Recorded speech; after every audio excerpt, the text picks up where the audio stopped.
Fly.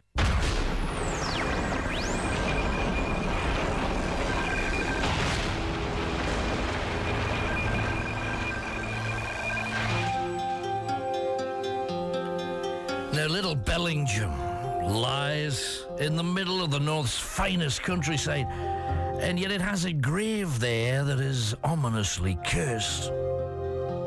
An 18th century hellraiser, gambler and womanizer called Bowery Charlton spent much of his life in that area. His real name, William Charlton of the Bower, Reedsdale, at a time when the Charltons were one of the North's most powerful families.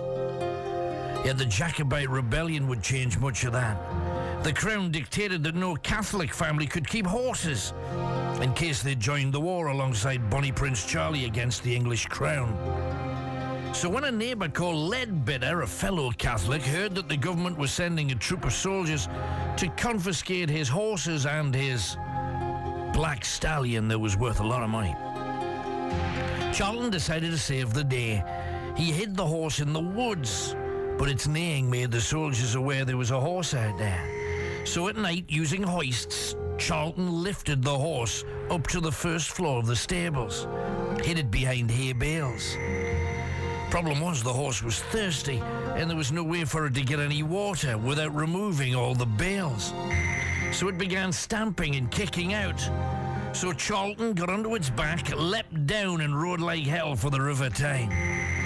The river at that time was very dangerous and in full flood, and that stopped any of the king's men from following.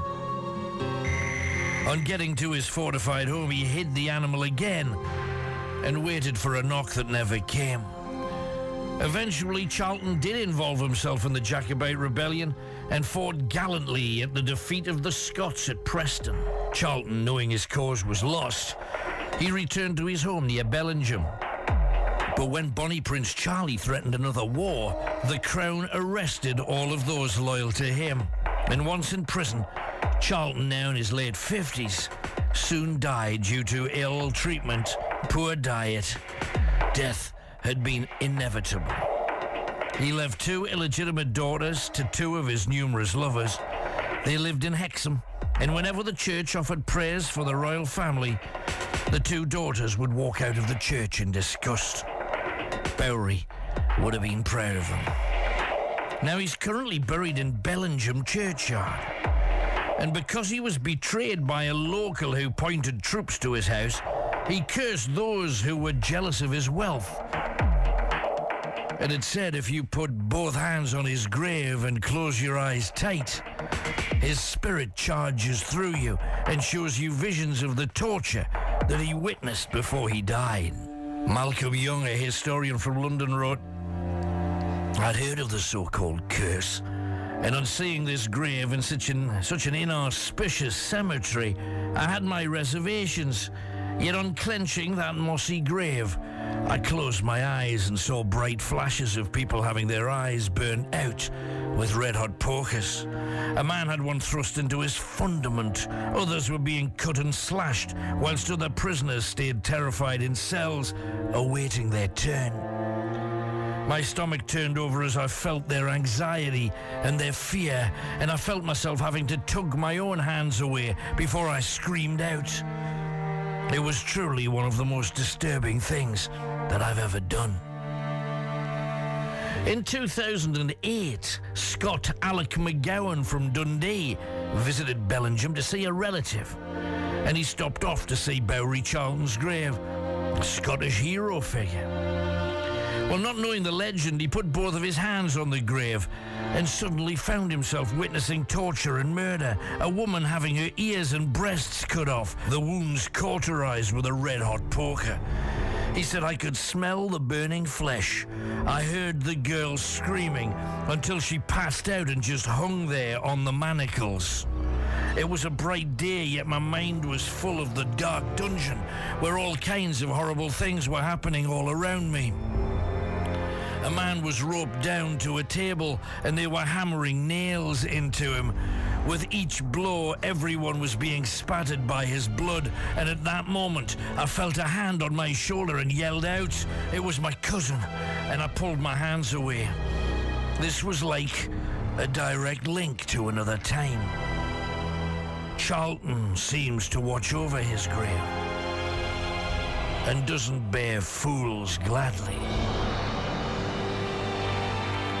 Now, if ever there was a ghost story that could be confirmed and be current, it's the situation in Killingworth. On April Fool's Day, an ordinary house. It looked like all of the others on the estate, and yet it experienced something horrible. There'd never been any ghostly activity there. The family had lived there for about 15 years without any sort of problem. Then they decided to change their house around, knocking down 2 small rooms together, making the resulting room their bedroom. Well, the work was done by friends and family, so it took rather longer than they'd planned. But they were finally in the latter stages. All that was needed was a bit of paint and the putting up of curtain rails. The residents do not wish to be identified, so we call them John and Mary. They have 2 children. The first sign that there was something different about the house was when Mary returned home to find the microwave on, the oven too, and the toaster, although there was nothing in it. She switched everything off and wondered if either of her children had done it. She picked them up from her mum's and asked them, and the little girl said, "No, it wasn't us. It was the man." On trying to find out who this man was, the answers her own children gave her did nothing to calm her nerves. "Oh, he comes to see me in my room every night," she said. Then the boy chipped in, "I've seen him on the stairs, just watching us. He says he's not very happy at what you've done." Mary went to the library the next day to ask what was on the land in Killingworth before the housing estate was built. It made her feel sick when they read old newspaper columns talking about the removal of old graves on the site of an old church. And on getting back home, her husband sat on the settee and asked her to sit down. He said, "I've just seen a ghost."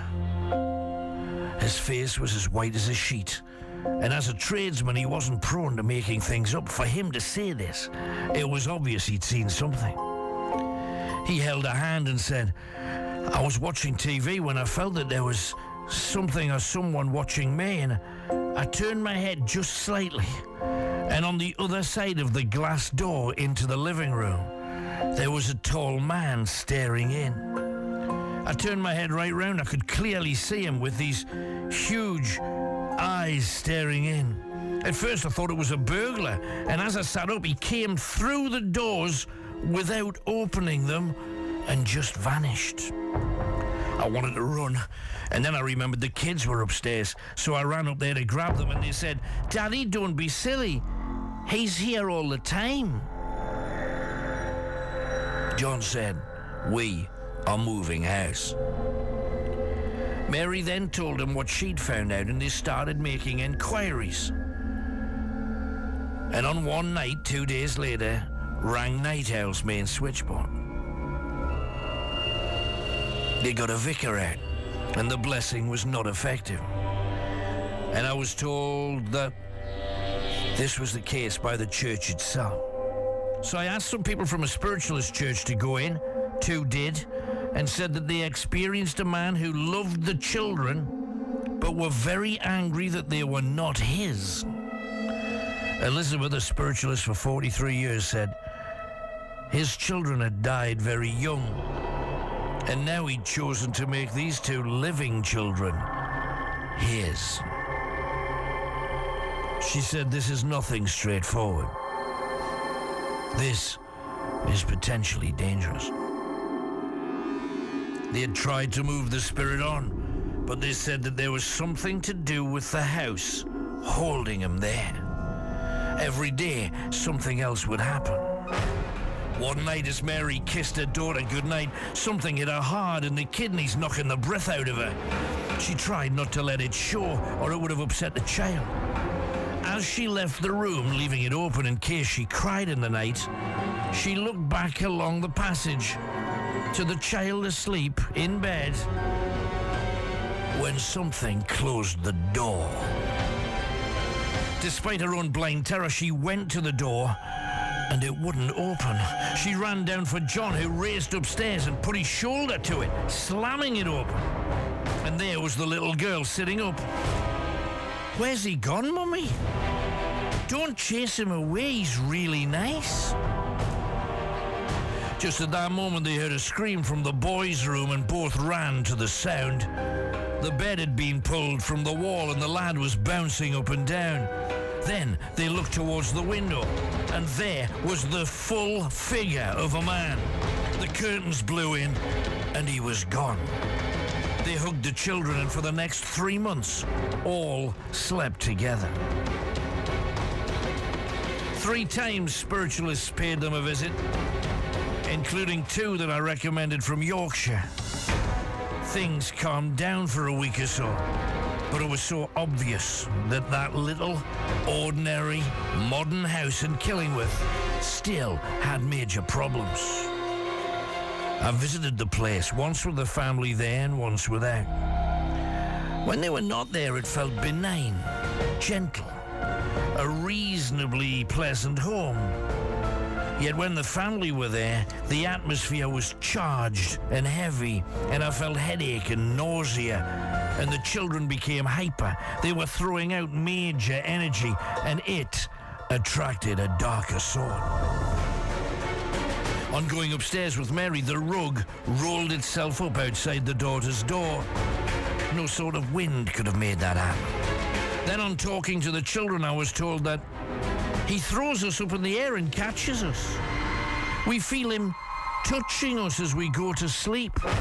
And if that was not alarming enough, the girl then said, "I don't know how he can see us when he has no eyes." The dad confirmed just 2 empty black sockets that seemed to stare right through you. I headed off and made some calls, and it was almost as if this thing knew that something was coming. Neighbours began to see this eyeless face at the window when the family were out. They would hear cries and moans from the empty house. They could hear furniture being moved and banged against the wall. This caused them to call the family, who knew only too well what was going on. Then 6 days ago, they returned to the house, and there in their living room was the worst stench imaginable. And in the kitchen, the chip pan was on fire. The ring had been switched on and the kitchen was black with smoke. John drowned the fire out with a damp towel and proceeded to clean things up. On putting the children to bed with them, they heard the son's bed move next door, and on checking the room, it was upside down on the floor. Once in there, the door slammed behind him. It took him 10 minutes to get out. In the daughter's room, the bed was covered in toys that had been in boxes and on shelves in her toy cupboard. Then finally, as they all walked upstairs at the end of the night, there, at the top of the stairs, stood the dark figure staring down at them with eyeless sockets. Dad said, "Walk up, ignore it, into our bedroom." Mary was less sure, and at that, there was this angry roar. And they all raced down into the living room. The following day, an exorcist arrived and worked his way through the entire house and garden. During the ceremony, there was a huge crash, as if someone had hurled a wardrobe across the room. Yet nothing had been moved anywhere. 5.5 hours later, a knock at Mum's door. The job was done. As the family returned to the house, they could all feel that the dark, oppressive atmosphere had gone. It really did feel like a new house. Since then, barely a week later, all is well. Yet such is the demand for land to build houses on. Graveyards and cemeteries are being resituated all the time. The North has been such an incredible area for historical battling. I would be surprised if there wasn't anywhere where someone hasn't died. Then, all you need is a trigger. The massive energy of children at play. The change in the living energy of a home due to DIY. Add to that the removal of the dead. And who knows what could happen? How many other homes on that estate have had visitors watching their children as they sleep, wanting them for themselves?